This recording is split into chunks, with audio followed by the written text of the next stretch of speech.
Hi hello friends, welcome to my channel.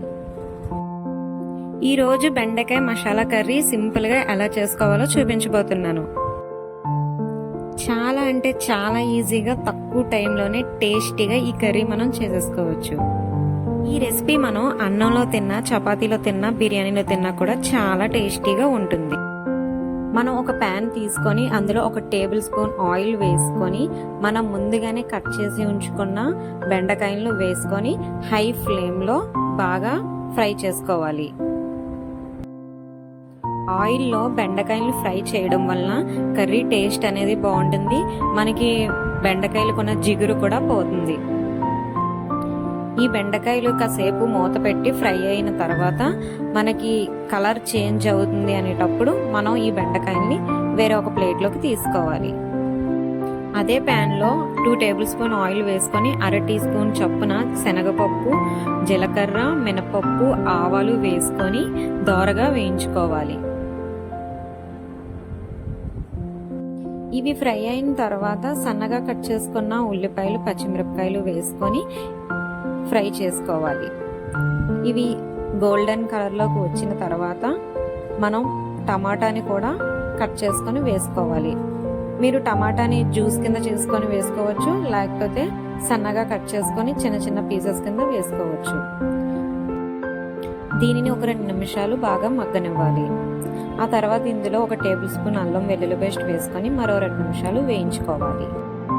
ఇప్పుడు ఇందులో ఒక టీ స్పూన్ ధనియాల పొడి, ఒక టీ స్పూన్ గరం మసాలా, మనకి టేస్ట్ తగ్గట్టు, మన స్పైసీ తగ్గట్టు ఒక 2-3 టేబుల్ స్పూన్స్ కారం వేసుకోవాలి.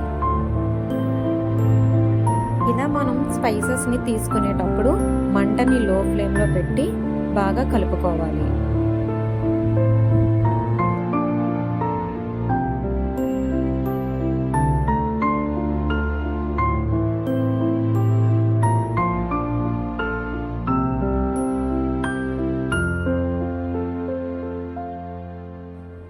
ఇప్పుడు ఇందులోకి ఒక 1/2 కప్పు వరకు పెరుగును తీసుకొని వేసుకోవాలి.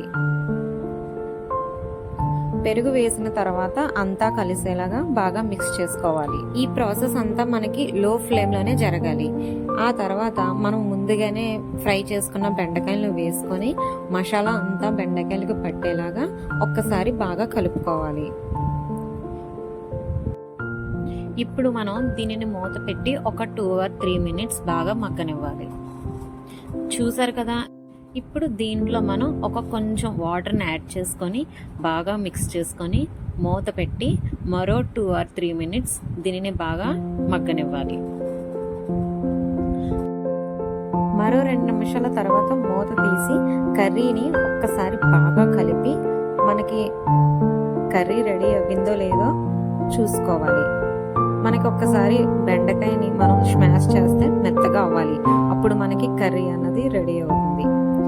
దీనిని మనం ఇంకొక 2-3 నిమిషాలు ఉడకనిద్దాం.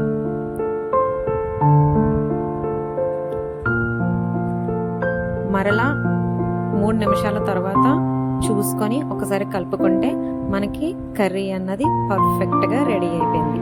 దీనిని అన్నంలో తిన్నా, చపాతీలో తిన్నా చాలా టేస్టీగా ఉంటుంది.